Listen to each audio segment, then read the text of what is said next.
Hey guys, if you like what you're seeing, be sure to click below to subscribe and share.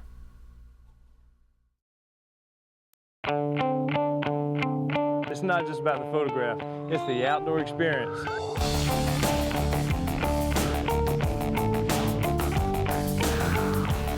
Keep in mind everything that you need to know about photography. F-stop, shutter speed, lens selection. Nice photo. I've got beautiful light now. Oh my God. I'm your host, Doug Gardner, and your wild photo adventure starts now.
After 20 plus years behind the camera and thousands of subjects in my viewfinder, the one subject that I enjoy photographing the most is waterfowl. It's ducks, geese, and swans that I love to photograph the most.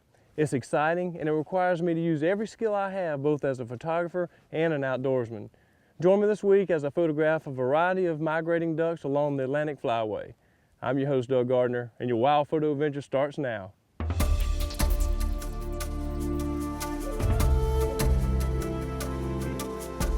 This morning I'm out on the South Santee Marsh along the coastline of South Carolina. It's cold this morning, it's about 17 degrees. Got a 5-degree wind chill factor. It's cold. But this morning I'm gonna try to go after some ducks out here on the marsh. This area has a wide variety of puddle ducks, everything from mallards to pintails, widgeon and teal. So we're gonna go get set up in this marsh, see what happens.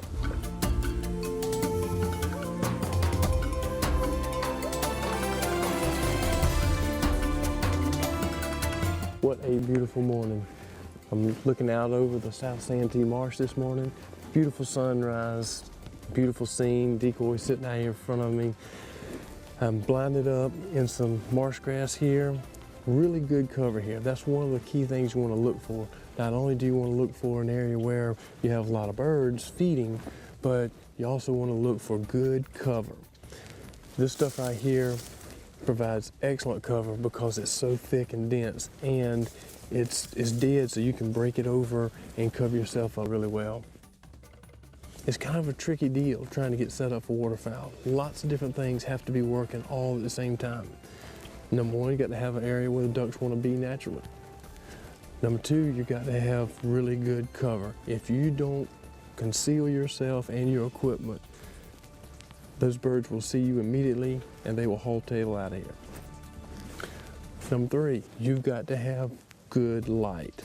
Light is the key to everything. You want to set up so that you have light coming in either to your side or behind you, ideally. The other thing that you got to keep in mind when all these things working together, wind direction. This morning, the wind is changing directions back and forth. We're right in the middle of a cold front pushing through, and the wind's constantly changing between north and northwest, and that is not really ideal. Birds are going to land 9 times out of 10 into the wind, and that's if you have the wind coming from the same direction as the light, the birds will be landing in your face. And when they come into land, they lock their wings and really do some amazing acrobatics. It's absolutely beautiful. Those are the great flight shots that you're really looking for. Birds sitting on the water, nice portraits. You can get that. Birds locked up with the wings coming in, flying by, those are the great action shots. That's what really gets me excited. It's a challenge. All this is a challenge because all of these elements have to be working together to have a good waterfowl shoot. Okay, there they are, there they are. Let's see them off in the distance.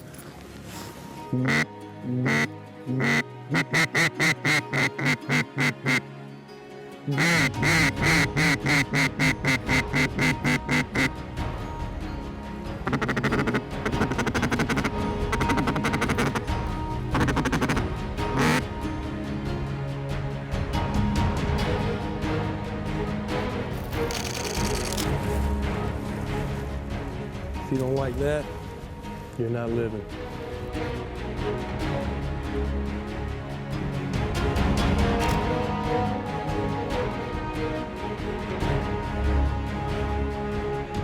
Okay, here you go, here you go.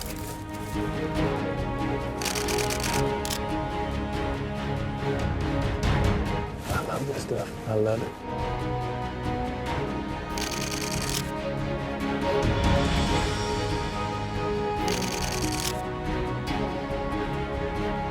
Sometimes you get it, sometimes you don't. This morning I'm using a 500mm lens with a 1.4 converter, and I also have a crop camera that's got a 1.6 crop on it, so that's giving me a lot of power. With waterfowl, most birds, you've got to have that power. You need to, so you can get nice tight shots of them. The other thing it allows you to do, it allows you to back off of them so they can behave naturally.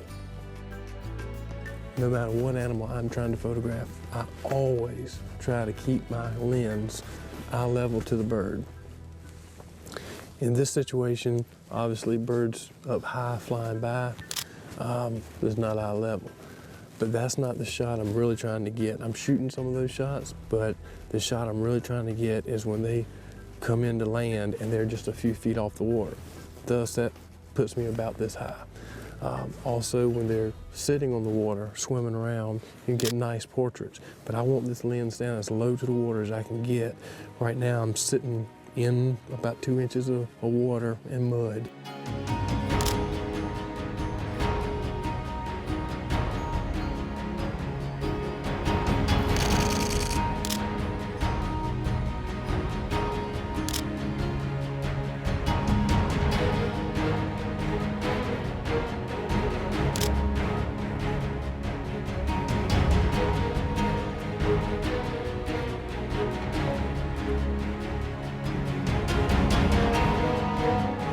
You know, for me, photography is so much more than pretty pictures. It's really an excuse to get out and outdoors and really involve yourself in it. You know, you really have to understand wildlife and nature and everything about it, everything that goes into it to get great photographs. And for me, you know, it's all about the experience.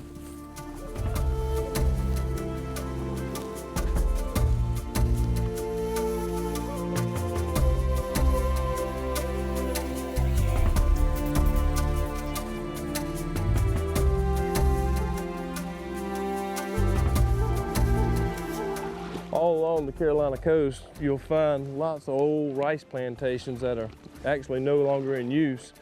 And they've been allowed to grow up into what is now some excellent waterfowl habitat. And this afternoon, we found one of those old rice plantations, and we saw some birds coming in here. It looked like some teal and some mallards, and possibly even some gadwall and pintails. So we'll set up and see what happens. Cross your fingers.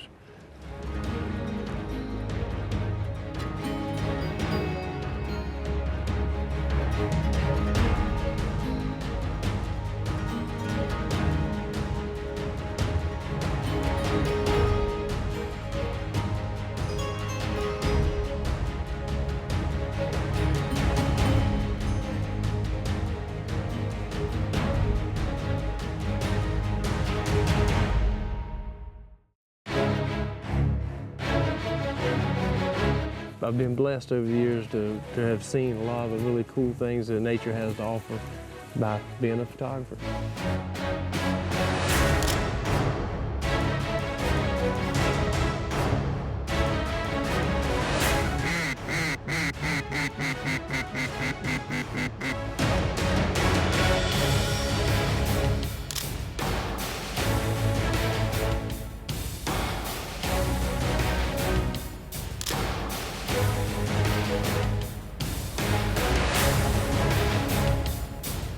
The lighting of the day has been really crazy. It's a mostly sunny day with periods of heavy clouds. That's the number one thing that's really going to make your images pop. Light. It saturates those colors, adds definition to the subject, and really makes for some fantastic shots.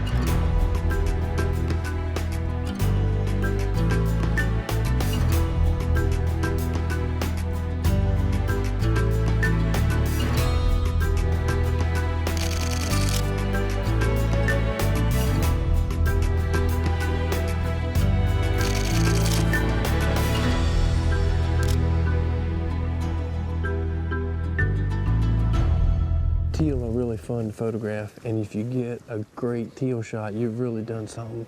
They're really small ducks, and they fly very fast. There's another 200. Golly, it'll take my head off. When you can hear the wind off their wings, you know they're close. Those were close.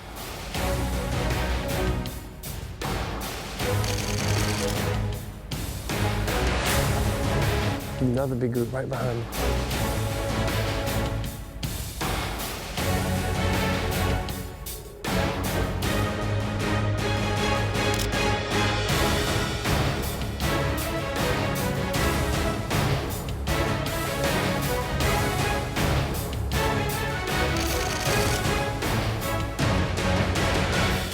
Teal, big group coming in.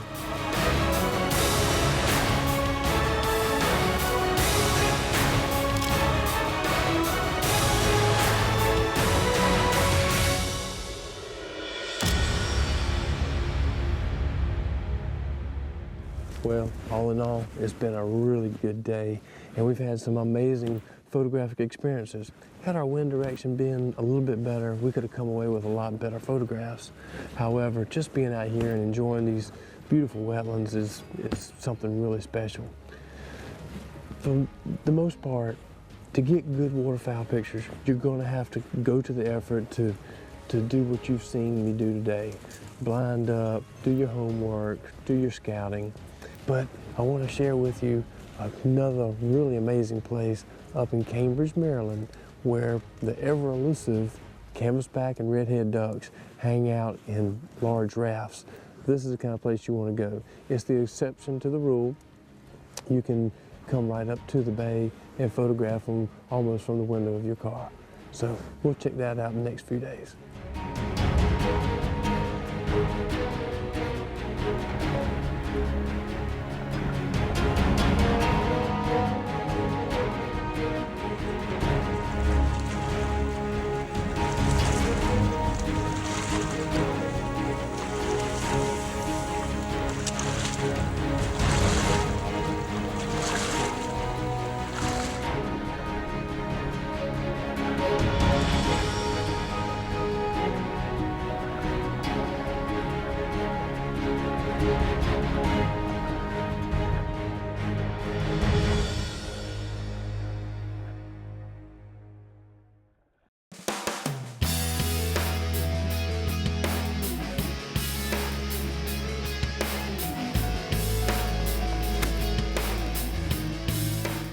Wow, this is spectacular. Looks like that 9-hour drive from South Carolina is gonna pay off. Wow, this is gonna be fun. Look at all the birds. All right, let's get our gear.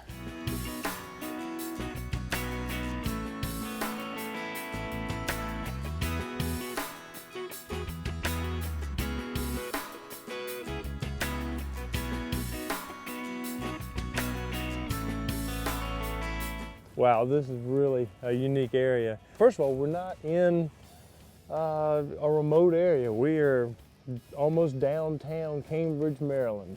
But yet, right here in front of us on the bay, we've got wild migrating canvasbacks.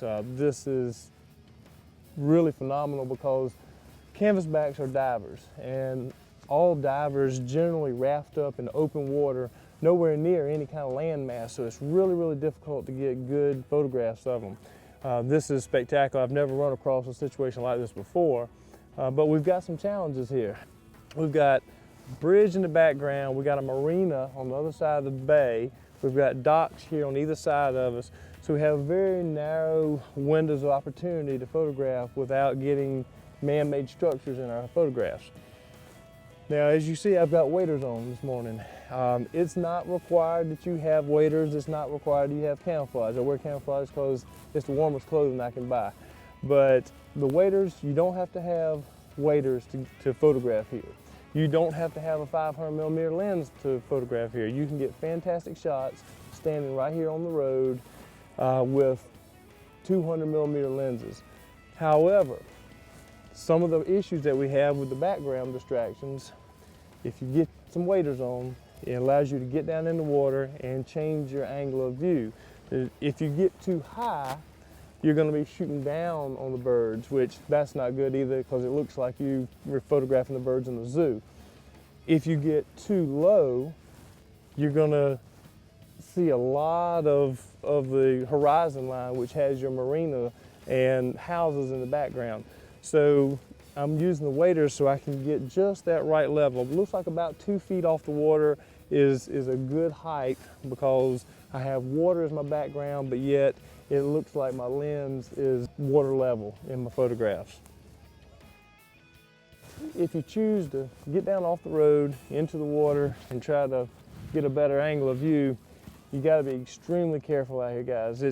There's riprap everywhere. It's extremely sharp. It's got barnacles all over it, and not only can it cut you, but it can slice up your waders pretty badly.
Other ways to deal with the distracting backgrounds is using the longer lenses. The longer lens you have, the more compressed your background is going to be and the more blurred the background is going to be.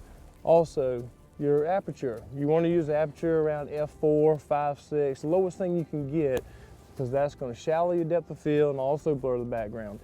The birds are constantly flying in and landing, and some of the flight shots, that's the good action shots that you really want to try to capture. You can get beautiful portraits on the water, but I like to get flight shots as well. One of the neat things about this place, the birds are so habituated to people, they'll fly off and come right back. We're here in January, and unlike summer months when the sun travels from due east to due west, winter months you have a real low arc of the sun, so it comes up more east southeast to west southwest. And what that allows us to do in this particular spot, we can shoot both morning and afternoon here. In the morning we got a beautiful side light on these birds, and as they swim or fly further over here to my left, it becomes more front lit, so you got a lot of great opportunities. In the afternoon, the sun's setting directly behind me, so you've got front lit, great opportunity. There's few locations that you can photograph with that luxury of being able to shoot great shots both morning and afternoon.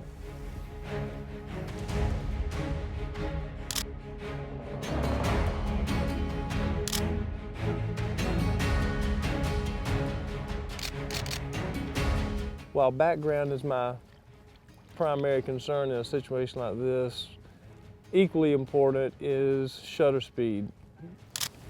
I have birds that are kind of in a feeding frenzy right here, and they're moving real fast, splashing around. Then I have birds flying in, all of which is fast motion.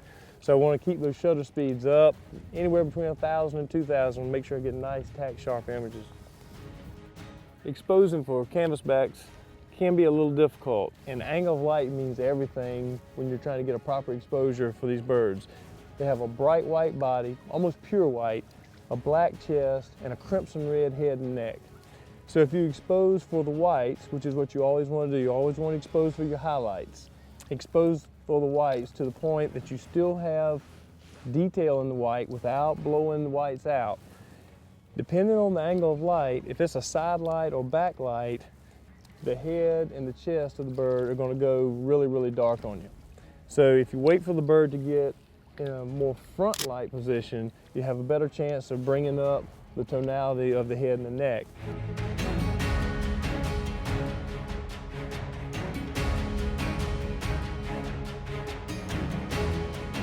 With most of the birds congregated right here in front of me, it's really hard to, number one, have a bird sitting still long enough to get a nice portrait. Another problem is that I've got so many birds bunched in around them, and inevitably, as soon as I get ready to trip the shutter, another bird swims right in front of him.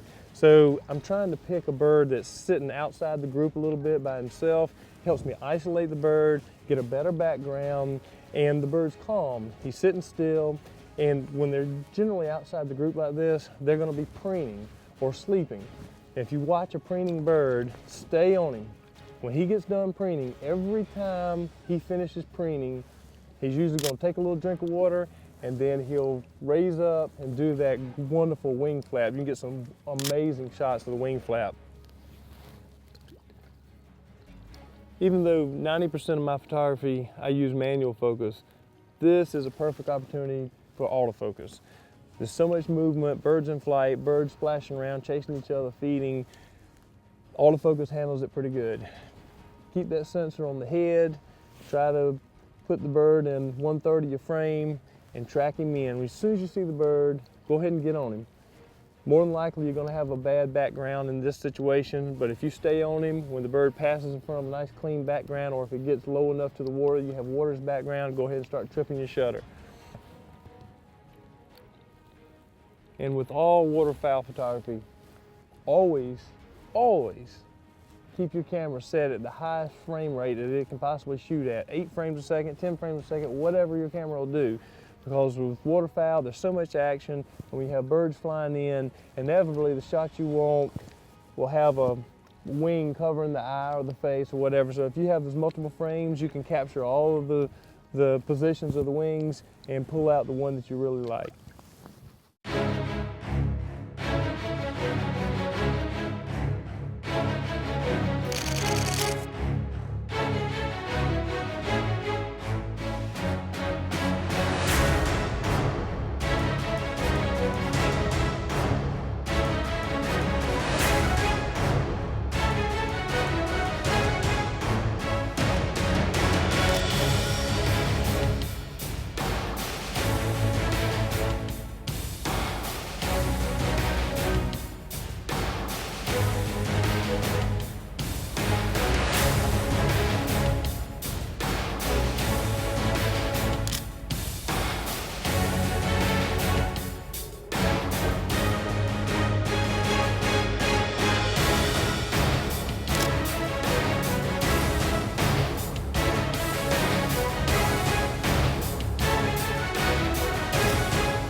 Wow, this is absolutely amazing. Each year I look forward to the fall migration. And I encourage each and every one of you to step outside your comfort zone and enjoy this natural phenomenon for yourself. More information about this show is available online. Remember, it's not just about a photograph, it's the outdoor experience. I'm your host, Doug Gardner. Thank you for joining me on another wild photo adventure.